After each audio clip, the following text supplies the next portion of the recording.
Hey everybody, this is Lisa from Two Bridges Art Academy. And today I just wanted to do a very quick tutorial on the different types of pastel paper. So I've chosen 3 pastel papers that I always keep on hand and I use for different types of applications. So the 3 are the Canson Métiers paper, the Clairefonte Pastel Mat, and then UArt, which is 400 grade. There are significant differences in these papers. The Canson is a lighter paper, not as heavy, and it has a tooth to it, a groove to it, and you'll see when I start to apply it how the pastel responds to that. The pastel mat is super smooth, so there's no grit on it. It's a very smooth piece of paper, almost like a Bristol, but it's a little grittier than a Bristol board.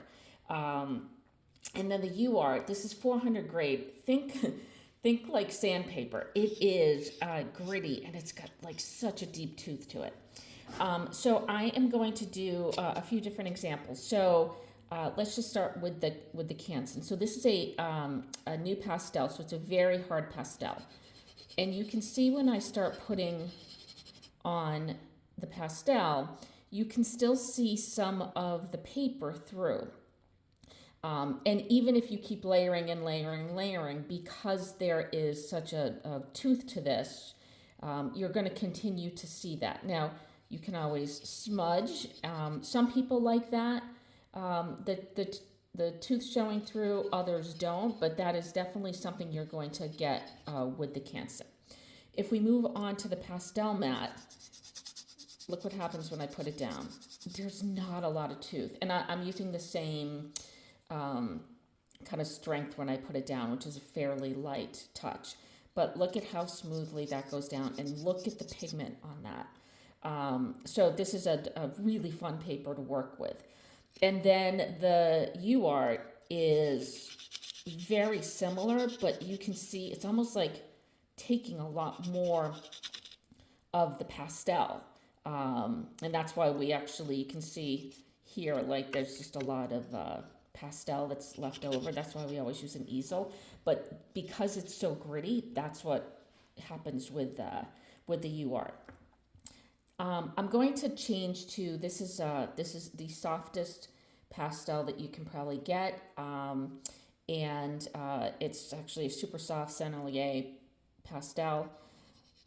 When I change the pastel for the Canson, it actually does fill it in a little bit more than the hard pastel. So if you don't like, the paper coming through, you can actually use that. I don't mind the paper coming through.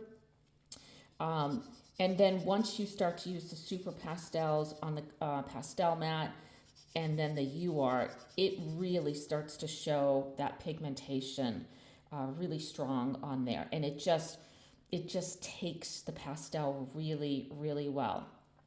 Personally, I use the Canson for some of my sketches because all of these papers are not inexpensive, but they do actually kind of go up in terms of how expensive they are. Using a Canson or actually using a piece of charcoal paper when you're sketching and when you're playing around is probably the most economical thing to do. But anyway, they all of them have different validity in terms of when you would use them. I keep them all on hand, and I use them for different reasons. So play around if you're new into pastels. Play around with the different types of papers. And see which one you like best. And of course, they all come in different colors. If you want to learn more about pastels, please join us at twobridgesartacademy.com and sign up for our pastel class that's starting in January. Thanks.